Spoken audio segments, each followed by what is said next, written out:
Hahanap kami ngayon na magiging dream van para sa lumalaki naming pamilya, kaya samahan nyo kami dito sa Photon San Pablo. Unang bumungad nga sa amin itong Photon Traveler na may 16-seater capacity. Ayan nga, ang ganda ng interior, very spacious, high roof, tsaka comfortable talaga.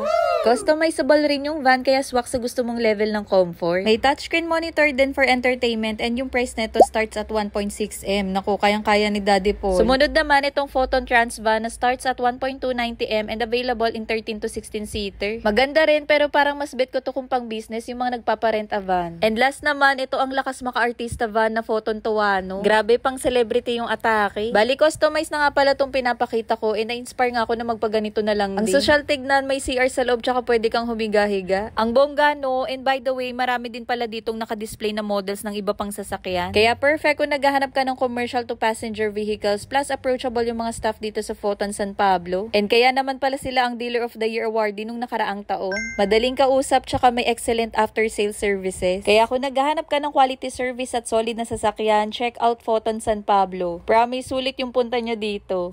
Yun lang, tapos na.